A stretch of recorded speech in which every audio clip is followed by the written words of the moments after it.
Welcome to the Apex Sunday podcast, hosted by myself, Robert Ross, and co-hosted by John Dowsett. Today we're talking about the Spanish Grand Prix at Jerez for MotoGP. And John, how are you doing? I'm doing well. I didn't watch the race. Yeah. It's all just hearsay from articles, right? I just make stuff up, yeah. Watch YouTube like this, shows like this, yeah.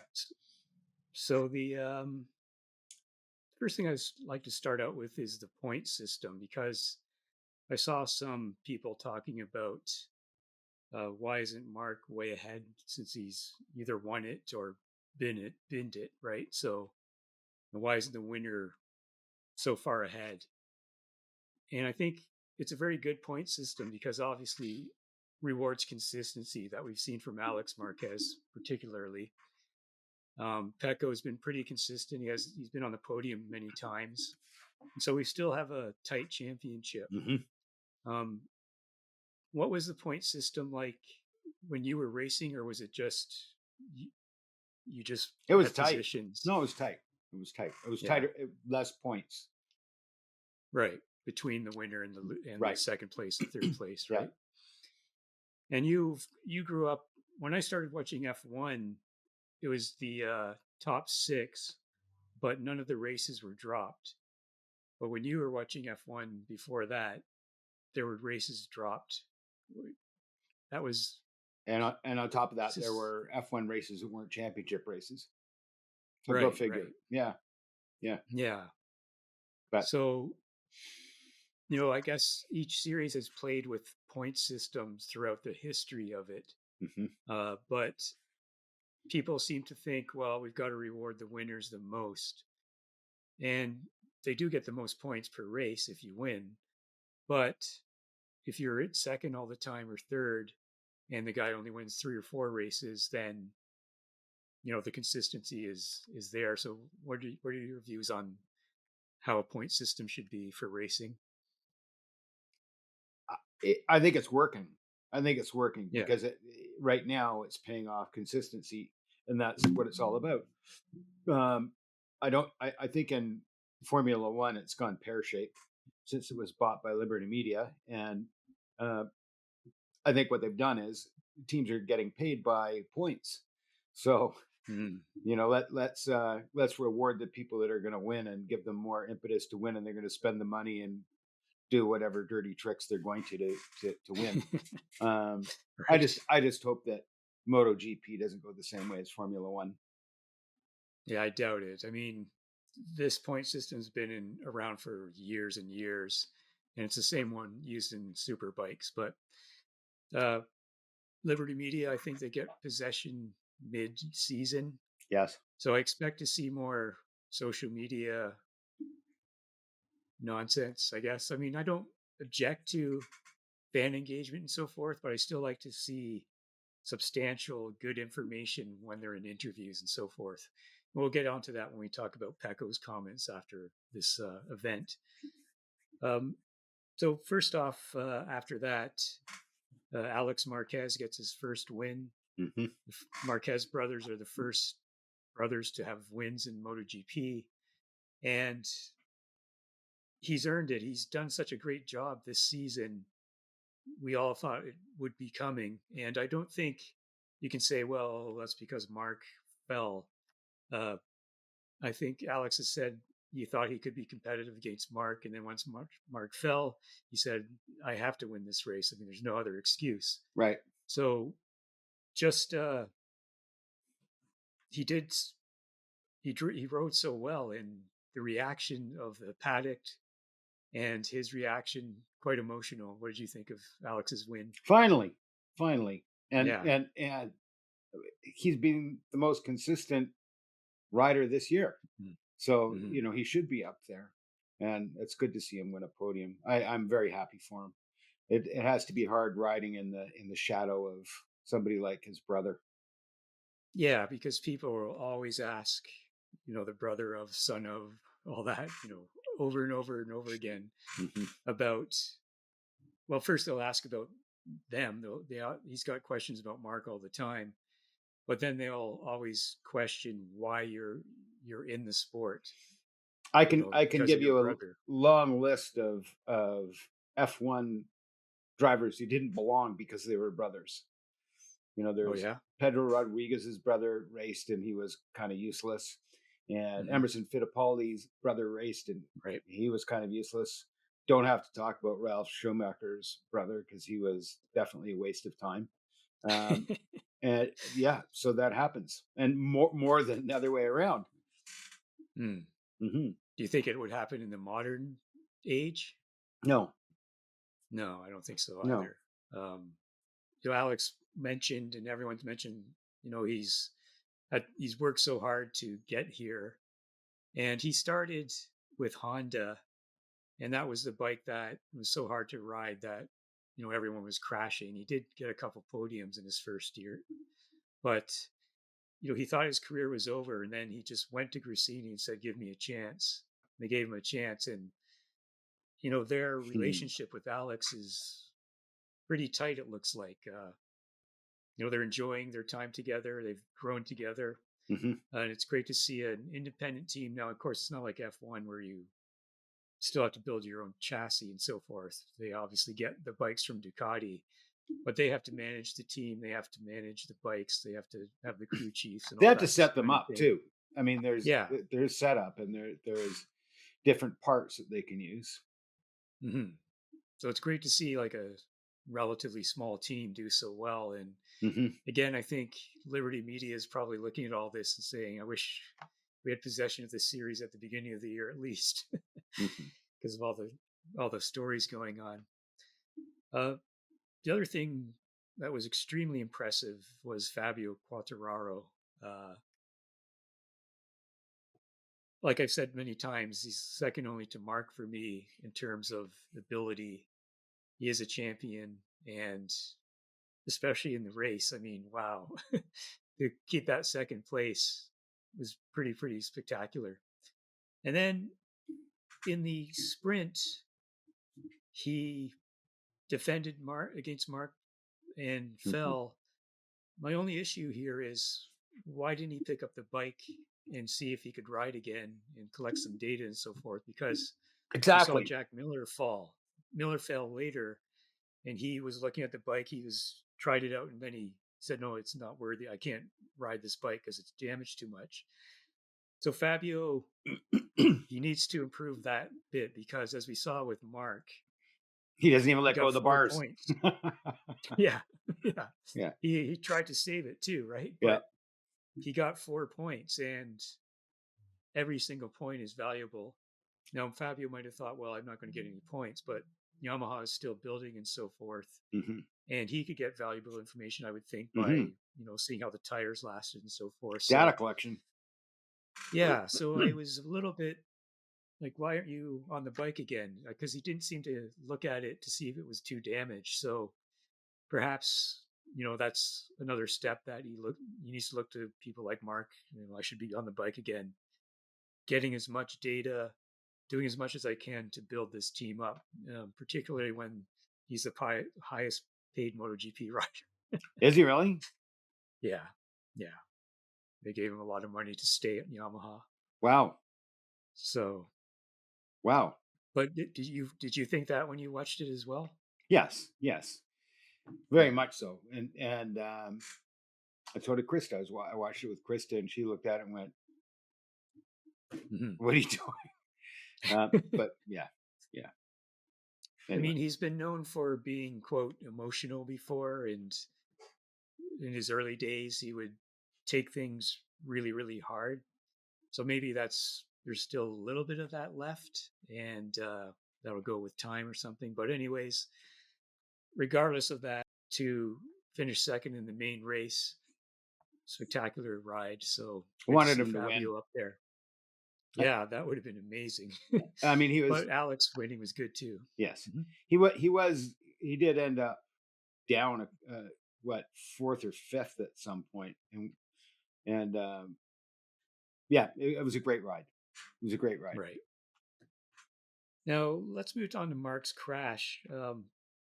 It's goes back to what I was saying with everyone asks Alex about Mark, and we see this in all the sports, and probably film and television, all that kind of thing with the main actors. Everyone wants to talk about Mark. Everyone wants to talk about Verstappen, Hamilton, Lando, or right. Piastri. Piastri. I mean, I think Piastri is going to win the championship. But anyways, but this crash was not the all out trying to get as much speed as he can and so forth. And it goes back to what Pecco's been saying, where he can't feel the front end, and he loses it when he's behind other bikes, where he doesn't have confidence when he's behind other bikes. So Mark said eventually, after he looked at the data, that he was in too fast and he was overconfident. But it's funny when you see these crashes and the front end just goes. It's so common that it again illustrates how much of an edge these guys are on. And I think you see it more in motorcycle racing, because when you slide in a car, you don't crash. You just, unless you're against a wall or something, you just slide on the road. And we saw Alonso spin at the race and he carried on. But usually when you crash, you're out. Or in this case, Mark picked up the bike as fast as he could, rode it damaged, and recovered 12 points. Yeah, brilliant. So, yeah, I might argue that. I think just the margin of error in sliding is, there's more margin in a car, but there isn't much margin. Right. There isn't much margin in those cars. In the F1 cars, there's hardly anything. And when you're driving at the limit, I mean, we could have a talk about what a traction circle is, but you go over, you're done. Mm-hmm. Yeah. Yeah, and we saw that in the F1 race as well, occasionally, right? So, but again, watching Piastri's on board going through these fast courses, lap after lap after lap, the precision is incredible. Very impressive. And so, just great rides all around in this Spanish event as well. I don't want to diminish it, but when you find the limit, you know where the limit is, and it's not that hard to continue doing it. It's getting there and then doing it, and then doing it 5 times. And once you've done it 5 times, it's, where it is. The difficulty I have, and I don't know if it's the same in motorcycles, but in cars, as the weight diminishes from fuel usage, everything changes. And it's gradual. So how do you dial it back in so you can get fastest laps always in the last few laps? So how do you dial it in to do that? I don't think it's the same on motorcycles, other than if you haven't treated your tires right. But I can't see burning, the amount of fuel that they burn, that there's going to be that much difference in performance. Right. And how much, when you raced for 3 years, correct? Yeah. So each season, like, was the first season a massive learning season for you, or half a season, or the whole thing was right to the very end? It never stopped. Right. Yeah. Right. Yeah. And were tires one of the major things you had to learn how to manage and so forth? I think that was relatively easy. Got that pretty darn quickly. Right. Like, really, I got that. That's it. That's just what you overcook them once, and you know how to get them back. The first time you overcook them, you don't know how to get them back. And every time you overcook them, it takes a little bit of stickiness out of the tire. Right. So yeah, but that probably took half a season to figure that out. And half of that was just tire pressures. It wasn't driving. Right. And how to drive tire pressures. You come in immediately and you measure all 4 tires, what the temperature is and the air pressure is, and look at it and think, whoa. So different tracks, different tire pressures for every tire. Yeah. What was a challenge? Was finding the limit the biggest challenge? Because you get so far, and then that extra little bit, that's what they always say is the most difficult to find. Yeah. But I mean, then if you're properly trained in a car, you can learn how to scrub speed. So you go on a little bit too hot, then you're going to scrub speed and you're not going to get your line, because you have to turn into the apex, and now all of a sudden you brake too late, so you can't hit the apex, so you're going to be slower coming to the other side. Simple stuff. And a bike, right. yeah. You don't want, Okay. and you learn very quickly. You don't overcook the exit, because if you Right. overcook the exit, you go off the rumble strips and into the grass, and then you're done. Yeah, Yeah. yeah. Right. The other thing I found fascinating was Pecco's, again, his take on the front end of the GP25. And he seemed almost relieved that it happened to Mark. He said, well, this is what I've been talking about. And I'll talk about why he might be relieved about that in a second. But I found that his attitude was quite almost admirable, that he seemed to be not, of course, he's frustrated that he's not winning and beating Mark and Alex. Mm-hmm. But I think his chief frustration is that he's still not comfortable with the bike. And I think once he is, he feels that he can be more competitive with them. And then losing to them and winning to them will mean more, or losing will mean less and winning will mean more, I guess. But uh, he's such an analytical guy, and he obviously does. Yeah, I think he admitted it. He said Mark can ride around certain things that he can't. So once he gets the bike to his liking, he's so close. So I'm hoping that we see him more competitive in the future. Um, the test afterwards, he didn't say much. He also said that he's been not using parts that Mark's been using, so he might start using those. But it's quite fascinating to me how all the riders talk about confidence all the time. It's not something I've heard too much about in F1, although I think Lewis is talking like that lately. But the other thing with being happy that I'm going to interject. I'm going to interject that there's a huge difference, and there are two things that can be confused. And one is cockiness, and one is confidence. One is confidence, right. and the other one is almost daredevilish and saying, "I can go over the limit and I can gather it up. I'm fine." And it's very evident that Mark rides that way. And he's going to say the bike is capable of doing this, and I don't have any feel doing it, but what the hell? I'm going to give it a shot. And it sounds like he's been doing that his whole career. Yeah. So I'm going to push it over the edge of what every other rider is going to feel that and go, whoa. And I'm going to take that a little bit slower next time. And I'm going to just say, screw it. I'm going full bore, man. And I think by what you were saying before about how he would go full bore right off the bat and crash and back it off till he found that that moment, I have a very strong feeling that there is no feel to it. It's all perceptual in his eyes and depth perception, how fast I'm going into the corner, but it's the bike isn't giving him the feel of how fast he can go. Like he doesn't know he can. This is the angle I can reach without losing traction. No, I'll go beyond that, see what happens. Yeah, and that kind of echoes what Pecco's saying, but Pecco's taking a more conservative approach with that feeling. Mark isn't, right? Yeah. So there's always been this thing of people are already talking about, well, if Mark can ride around their problems, they're not going to develop the bike. Now, this, of course, happened to Ducati before with Casey Stoner, happened with Honda with Mark, maybe happening with Red Bull with Max Verstappen in the F1 world. But I don't believe that Ducati would make that mistake again, because in the past, when Mark, all the comments that the other riders had on the Honda, Mark had the same comments. And so I was always fascinated after races that he'd win, and the other Hondas were way back.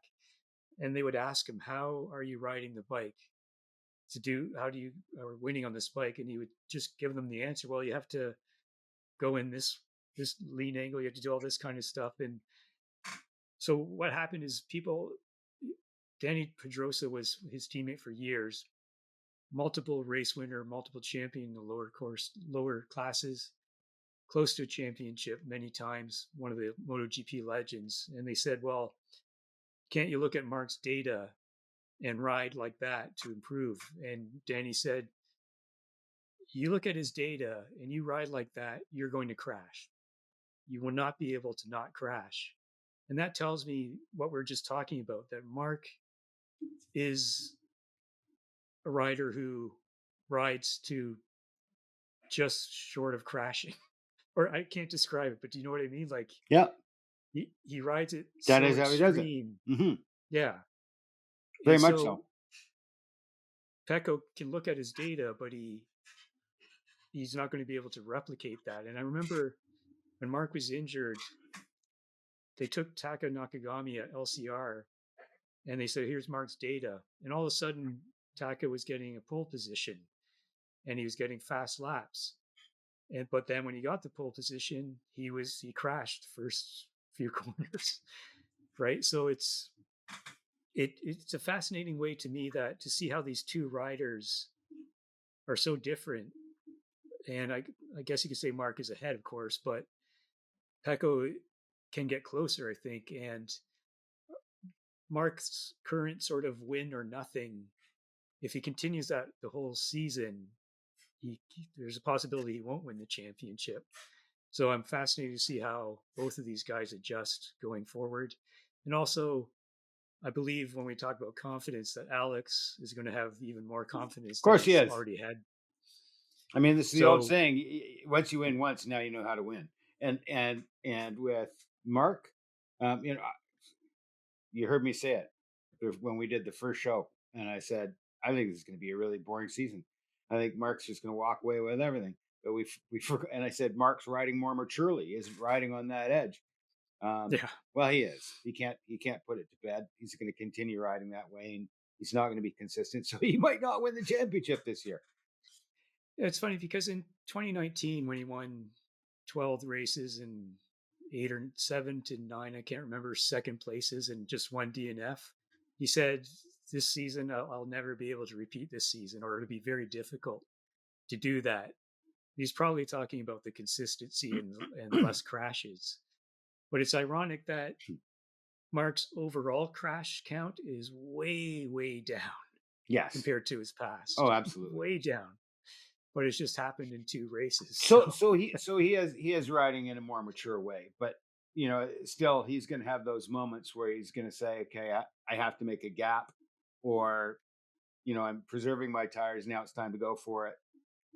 Whatever it might be, there are going to be those moments, and he's going to crash out. And if you looked at what happened, him losing the front end, there is no reason for that. You could tell, you know, he was off the edge. He was, he was looking at it and saying, I know the bike can do it, so I'm going to do it. And the bike couldn't do it because he didn't have any feel. Yeah. That's what it sounds like from what you're telling me about what his teammates saying. Mm-hmm. Mm-hmm. Yeah. He loaded it too much. It gave up, and that was the end of it. Yeah.